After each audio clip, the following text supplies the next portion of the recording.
Welcome back everyone. You're watching the training week from December 9th, where the weekly focus was to do the ideal pagan, and as I'll talk about in a minute, it was just to survive. Weekly highlights, Saturday came really close to doing that ideal pagan, which you just saw before. Oh, here it is now actually. There's the ideal pagan.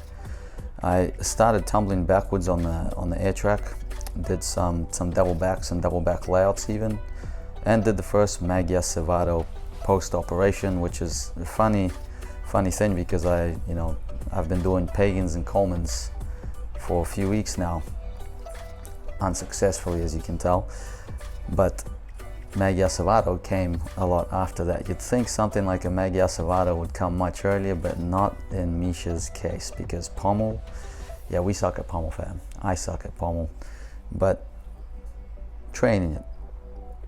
So I picked up some new niggles these last 2 weeks really. It was really rough and it kind of hit me hard. You'll see this Friday. So I'll just give them a brief mention really quick, but we have heaps of fun stuff to talk about today as well. So niggles first. All the stoop halves I've been doing in the last couple of weeks, they got to my back. So that stoop half Gaylord 2 day, the other week on the Saturday, I left like with quite a sore back. So you'll notice that I didn't do stoops for like the whole first half of this week because I knew I was in dangerous territory. Started up gently again in the second half of the week and you'll see it was pretty rough. But yeah, like everything pretty rough. Gatson, it might have been this day, but I did mention Gatsons are hurting, but I kind of damaged myself doing Gatson. I think it was today, like real bad. So I stopped. I went to do dismounts after. I hopped up onto the bar, swung forward, just you like swing forward before you go to handstand, much like that. And everything in my left shoulder just crackled, and it was quite scary. I had this moment of stillness where I was contemplating what just happened. So swinging forward was unbearable. Next injury. All these casts that I've been doing for stoop halves and for pagans, I developed some bruising on my pelvic bone, right side of my pelvic bone. So if you look closely on Saturday's pagans, you'll see me like pulling over and doing a weird cast off the left side of my pelvis. And I've started doing stoop half from blind change. Yeah, there I'm just like, what was that? But somehow Zarians didn't hurt. Zarians didn't hurt too bad. It's hard to stop, right? Like I probably shouldn't have done all this stuff, but once you have that training momentum, you want to continue with your schedule, with your regimen. So you try to do what you can, even though you might be hurting. And one thing you'll notice about Azarians this week is a very slow repetition. Especially when you look in the second half of the week, you'll notice I'm almost stopping in the back lever and trying to go into that cross as slow as possible, which allows me to focus on a deep muscle contraction and to feel with more understanding how to use my muscles properly or more effectively and efficiently doing this skill. With the green bungee, I'm still bouncing, but with that orange bungee, trying to take things really slow. Now let's talk about this trampoline work. Most of you probably remember that I've tried like a Brett Schneider and a Miyachi on 2 occasions. I tried a Miyachi, I think it was the end of 2020 or sometime in 2021, shortly after I learned Casina.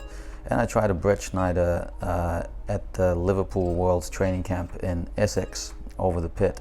And both of these attempts at that double twist in Kovacs, whether it's layout or tuck, I ended up doing 2.5 twists. I ended up getting quite lost doing 2.5 twists instead of the double twist, which spooked me out both times, and that's kind of led me to not pursuing Brett Schneider, not training it.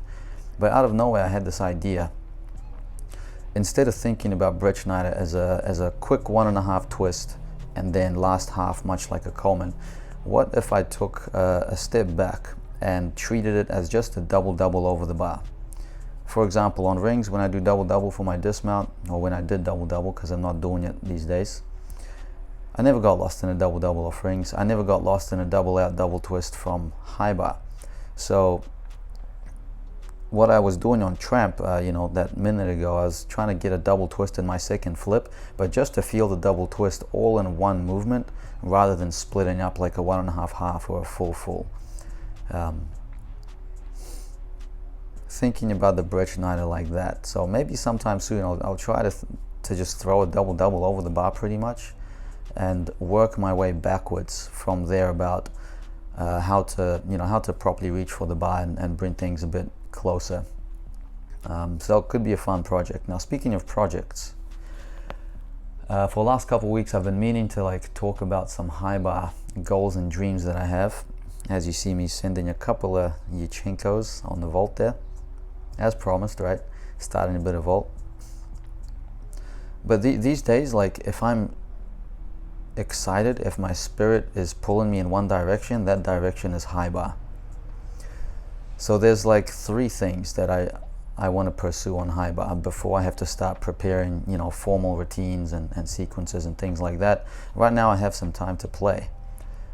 And the first of those things is Pagan to Coleman. And we're going to talk about it a bit now. So I'll try and include a video of when I did throw a Pagan to Coleman. I did it a couple of times over that pit bar.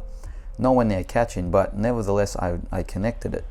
So, I'm assuming it's possible for me to catch it. Pagan Coleman, I saw the first time Alexander Batinkov doing that connection. And one thing you got to understand, that when I was a teenager, in these 2000s and early 2010s, the Gaylords were almost non-existent. You had Alias Pagan and Maras doing Pagan in competition. You have a gymnast called Nikolai Kryukov from Russia that was doing Gaylord. Besides them, there was nobody. I'm 90% sure nobody else was doing it in those years until Alexander Batinkov came along in 2009. And I remember him at 2009 Worlds doing Pagan, tucked Gaylord 2, Pagan, then a Coleman, then a tucked Gaylord 2, and then a Gaylord. And I'm pretty certain he was the first on the planet to compete forwards and backwards releases over the bar in the same routine. And years later, after he came onto the scene, you see this clip on YouTube. There's the antics. Hey, I think I kept it to 5 spazzes or less in the 2024 year. So 5 spazzes or less. I think I've been a good behaved boy. Santa's gonna give me some presents for Christmas. Surely under 10. Surely I didn't throw more than 5 spazzes. I don't know. Too difficult to check. So back to Alexander Batinkov. So back then, Brett Schneider wasn't even invented. So the only thing more difficult than a Coleman was a Cassina. And you'd watch a Cassina back then, kind of like you'd see a Miyachi now, just starry eyes, watching this legendary skill on high bar. Cassinas were rare. So he came out and connected one of the hardest forwards release skills over the bar directly into one of the hardest backwards release skills over the bar. And in my teenage eyes, fam, in that moment, this man had reached high bar God.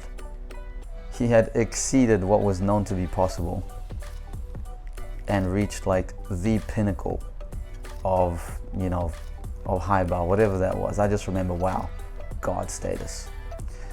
It reminds me of Epke Zonderland in 2011 World Championships, first competing Cassina Coleman. That was another just high bar God move. You're at the top of the game. The 2 hardest releases on high bar connected. Now, of course, you see Cassina Coleman a fair amount. I've thrown it myself once, but to no avail. So let me just put my mic back on. That's going to be the first dream sequence of pursuit. I'm kind of a bit slow here because we're kind of running out of time, but this Pagan was pretty close to that ideal one. There's, I think, 4 people that have done Pagan to Coleman. Batinkov was the first, then Tyson Bull from Australia, we call him Tice. Then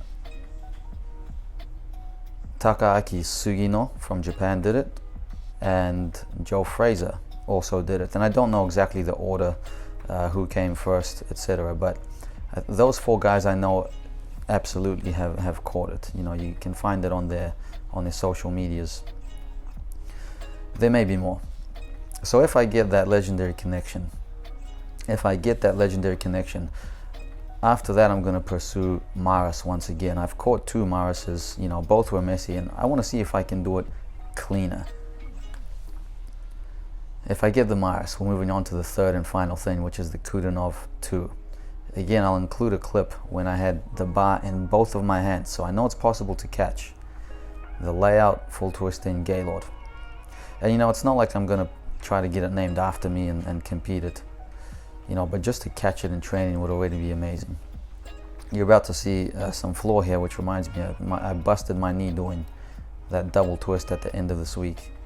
So sorry to Joshy, because Josh set that goal for me to try double twist, double pike by like February 14th. It's looking grim.